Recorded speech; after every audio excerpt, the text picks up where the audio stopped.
हिंदी पढ़ने वाले छात्रों का एक बार फिर से मैं आर्यस यादव अपने हिंदी कविता चैनल में स्वागत करता हूं। प्रिय छात्रों, आज हम आपको महाकवि सूरदास द्वारा रचित सूर सागर प्रबंध मुक्तक काव्य के पदनामा पाठ के 10वें पद की व्याख्या करने जा रहे हैं। आप उसे ध्यानपूर्वक देखें और सुनें। निर्गुण कौन देश को वासी, मधुकर कई समुझाई सौहदय, बूझती साचन हासी। को है जनक कौन है जननी, कौन नारी को दासी। कैसे वरन वेश है कैसो की रसमय अभिलाषी। पावे गो पुण्य कियो आपनो, जोरे करोगे गासी। सुनत मौन होय रहो बावरो, सूर सबय मतिनासी। अब आप शब्दार्थ पर ध्यान दीजिए। निर्गुण का अर्थ है निराकार, देश का अर्थ है देश, वासी का अर्थ है निवासी। मधुकर अर्थात भ्रमर भंवरा। समुझाई का अर्थ है समझाओ। सौह का अर्थ है सौगंध। दय का अर्थ है देना। साच का अर्थ है सत्य। हासी का अर्थ है हंसी करना। को है का अर्थ है कौन है। जनक का अर्थ है पिता। जननी का अर्थ है माता। नारी का अर्थ है पत्नी अर्थात नारी। वर्ण का अर्थ है रंग। वर्ण का अर्थ है भेष। भेष का अर्थ है वेशभूषा। अब आप संदर्भ पर ध्यान दीजिए। प्रस्तुत पद हिंदी साहित्य गगन के उदंत मार्तंड कवि कुल गुरु सरोवर के नीलोत्पल महाकवि सूरदास द्वारा रचित सूर सागर प्रबंध मुक्तक काव्य के पद नामक पाठ से लिया गया है। इसके रचयिता महाकवि सूरदास जी हैं। अब आप हिंदी अनुवाद पर ध्यान दीजिए। व्याख्यान पर। निर्गुण कौन देश को वासी। महाकवि सूरदास जी कहते हैं कि गोपियां, महाकवि सूरदास लिख रहे हैं, गोपियां उद्धव से कहती हैं कि निर्गुण कौन देश को वासी। हे उद्धव, जिस निराकार ब्रह्म की आप हमें उपासना करने के लिए कह रहे हैं, वह निराकार ब्रह्म किस देश का निवासी है। मधुकर कई समुझाई सौह दे। मधुकर अर्थात भ्रमर। उद्धव की तुलना भ्रमर से करते हुए गोपियां कहती हैं कि हे भ्रमर, तुम मुझे, भ्रमर अर्थात संदेशवाहक, हे उद्धव तुम मुझे समझा कर, सौह अर्थात सौगंध, अपनी कसम दिला करके, अपनी सौगंध दिलाकर कहती हैं आप मुझे समझा कर बताइए। बूझत साच न हंसी। मैं आपसे सच सच पूछ रही हूँ, कोई हंसी मजाक नहीं कर रही हूँ। कहे को है जनक कौन है जननी। हे उद्धव, जिस निराकार ब्रह्म की आप हमें उपासना करने के लिए कर रहे हैं, उस निराकार ब्रह्म का पिता कौन है, कौन है जननी। और उसकी माँ कौन है, कौन नारी। उसकी पत्नी कौन है, को दासी। और उसकी दासी कौन है। कैसे वर्ण अर्थात उसका रंग कैसा है। भेष है कैसो, और उसकी वेशभूषा कैसी है कि रस में अभिलाषी। तथा वह किस रस की इच्छा रखने वाला है। पावे गो पुण्य कियो आपनो, जोरे करोगे गासी। हे उद्धव, यदि इन सभी बातों को तुम सच सच बता देते हो तो मैं तुम्हें कोई मजाक नहीं कर रही हूँ। मैं छल कपट, गांसी अर्थात छल कपट, गांसी का अर्थ है छल कपट, कोई छल कपट नहीं कर रही हूँ, तो मैं उस निराकार ब्रह्म को अपनाऊंगी। कहे सुन तो मौन होए रहो बावरो सूर सब मति नासी। गोपियों की इस बात को सुन करके उद्धव जी मौन होए रहो बावरो, शांत हो जाते हैं। बावरे अर्थात पागल जैसे हो जाते हैं। सूर सबय मतिनासी, सूर अर्थात सूरदास जी, महाकवि सूरदास जी लिखते हैं कि ऐसा लगता है जैसे उद्धव की मति भ्रष्ट हो गई, अर्थात उनकी मति मार गई हो। अब आप काव्य सौंदर्य पर ध्यान दीजिए। भाषा ब्रज भाषा, शैली मुक्तक शैली, माधुर्य गुण, वियोग श्रृंगार एवं हास्य रस है। गेय पद व्यंजना शब्द शक्ति, समुझाई संह कैसे बरन,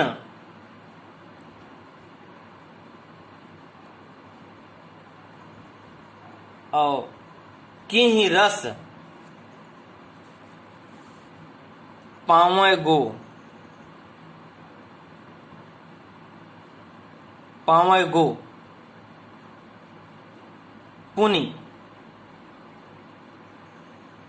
सुनत मौन, सुनत मौन। आदि शब्दों में क्रमशः स, क, प और न वर्ण की पुनरावृत्ति होने के कारण यहाँ पर अनुप्रास अलंकार है। मधुकर अर्थात भ्रमर के रूप में उद्धव की तुलना की गई है, जिस कारण यहाँ पर अन्योक्त अलंकार है। प्रिय छात्रों, आप हमारे वीडियो को लाइक करें, अपने खास दोस्तों के साथ ज़्यादा से ज़्यादा शेयर करें और सब्सक्राइब करें तथा अन्य वीडियो प्राप्त करने के लिए हमारे चैनल की बेल आइकन को प्रेस करें। धन्यवाद। हिंदी पढ़ने वाले छात्रों का एक बार फिर मैं आर्यश यादव अपने हिंदी कविता चैनल में स्वागत करता हूं। प्रिय छात्रों, आज हम आपको संस्कृत दिग्दर्शिका के 9वें अध्याय महामना मालवीय नामक पाठ का अध्ययन करने जा रहे हैं। आप उसे ध्यानपूर्वक देखें और सुनें। महामनस्विनः मदन मोहन मालवीयस्य जन्म प्रयागे प्रतिष्ठित परिवारे अभवत्। अस्य पिता पंडित ब्रजनाथ मालवीयः संस्कृत सामान्य विद्वान् आसीत्। अयं प्रयागे एव संस्कृत पाठशालायां राजकीय विद्यालये म्योर सेंट्रल महाविद्यालये च शिक्षां प्राप्य राजकीय विद्यालये अध्यापनम् आरब्धवान्। युवक मालवीय स्वकीयेन प्रभावपूर्ण भाषणेन जनानां मनांसि आमोहयत्। अतः अस्य सुहृदं तं प्राण विभाग पदवी प्राप्त देशस्य श्रेष्ठतां सेवां कर्तुं प्रेरितवन्तः। तदनुसारम् अयं विध परीक्षाम् उत्तीर्ण प्रयागे स्थिते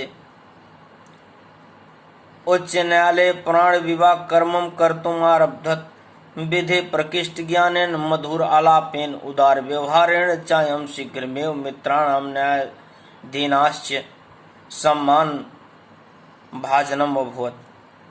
महापुरुषाः लौकिक प्रलोभेन बद्धाः नियत लक्ष्यात् कदापि भ्रंशयन्ति। देश सेवा अनुरक्तो अयं युवा उच्च न्यायालयस्य परिधौ स्थानं न शक्नोत्।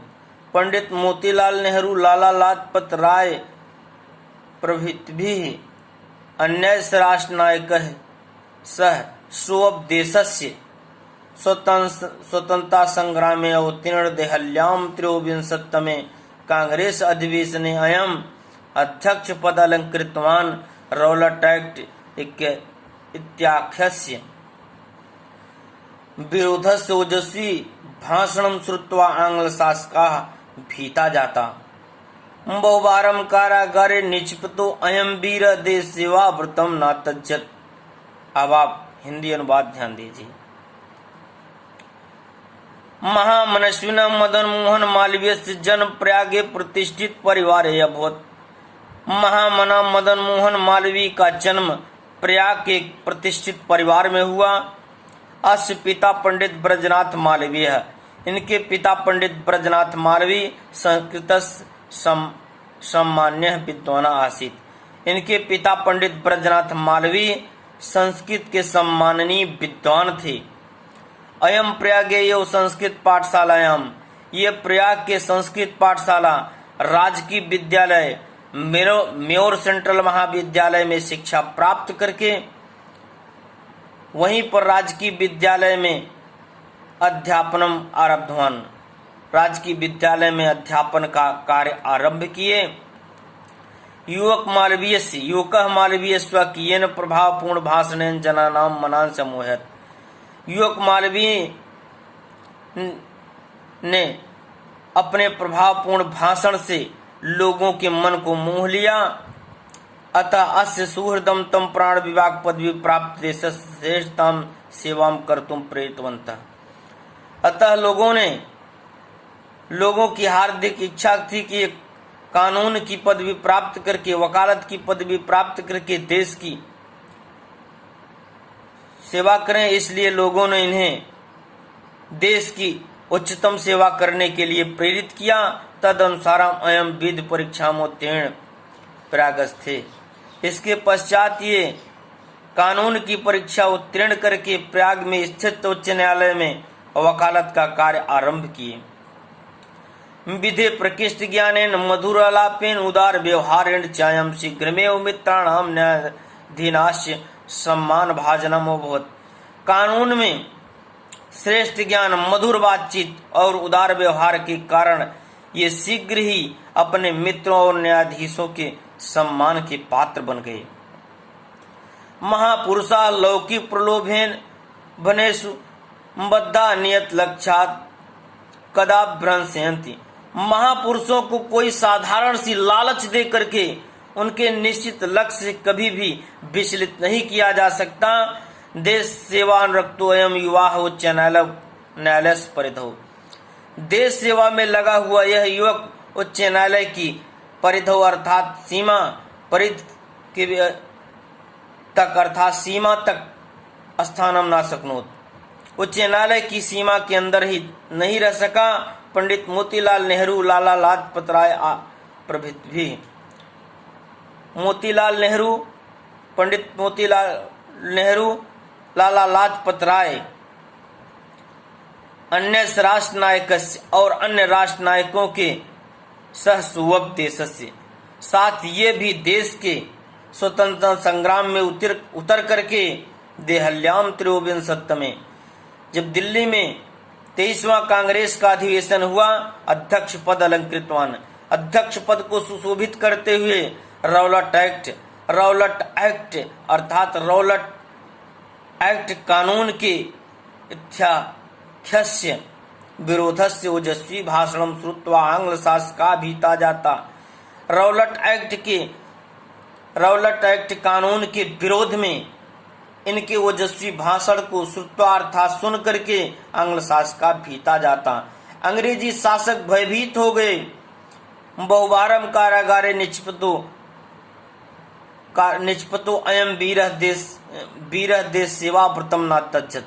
बहुत बार जेल जाने के पश्चात भी यह वीर पुरुष अपने देश सेवा के व्रत को त्यागा नहीं।